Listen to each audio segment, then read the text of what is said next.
And we are nearly 2 years removed from the start of the Occupy Wall Street movement, highlighting unpunished crimes on Wall Street and the problem of wealth inequality in the United States. A new study by economists Emmanuel Saez and Thomas Piketty shows that the Occupy movement and its message are still very relevant to today.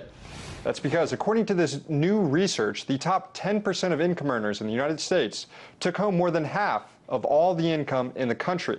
That's the highest level ever recorded in the last century. But that's not all. The top 1%, just 1% of Americans, took home a fifth of all the income earned by all Americans. That, too, is one of the highest levels of inequality ever measured in the last 100 years. Now, this chart clearly shows that since the 1980s, it's been good times for the super wealthy in the United States. But what's behind this, and what effect is this inequality having on our economy as well as our social fabric? Well, here to answer that is Richard Eskow, a senior fellow at the Campaign for America's Future. Richard, nice to talk with you again. Good to be here, sir. The last time the income share of the top 1% was close to this high was before the Great Depression in 1929 and before the Great Recession in 2008. Should that be a warning sign? And what is it about too much wealth concentrated at the top that drives economic crises?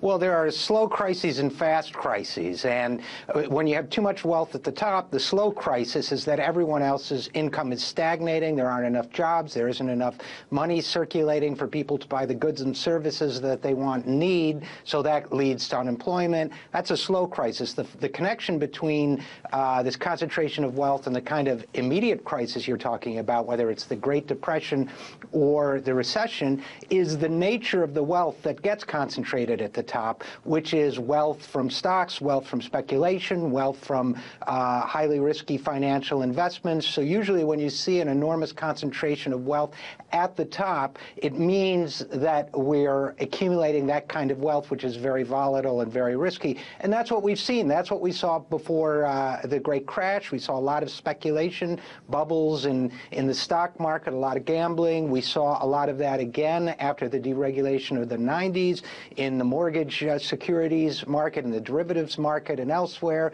And what this is telling us now, when we see this accumulation happening again, two things. One is we didn't rescue the economy. We created a recovery for the rich and a recession for the rest. That's number one. And number two is because we did it that way, because we emphasized that kind of growth in wealth, not only are the 99% suffering, but we're going back to a risky, market-based, volatile economy. Right. And as you pointed out, I mean, since the recession, a lot of the top 1% are doing just fine now, if not doing better. Yet, with each new job report, we hear about the creation of brand new low-wage service sector jobs for the rest of us, not high-paying jobs. And it's been remarked that this is the new American economy. Do you agree, and how does that contribute to this growing inequality that we see? Well, it's the American economy they have in mind for us. It certainly doesn't need to be the new American economy, but it's the one that a lot of people in power and a lot of people with influence and money would like to see, which is an economy of enormous wealth accumulation at the top, combined with a high unemployment, low wage service economy for the rest of us.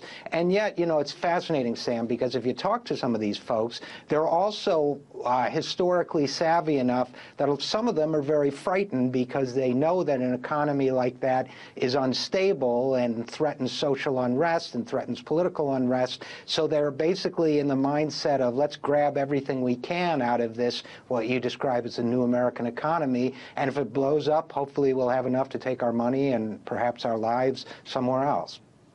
This is all happening under, we're 5 years into the presidency of Barack Obama. He's floated the idea of cutting Social Security. He's raising the retirement age on Medicare. What does that do to the legacy of a party, to this party that has a legacy of working on behalf of working people? And where do working people turn to now to kind of remedy this in just the last 30 seconds we have here?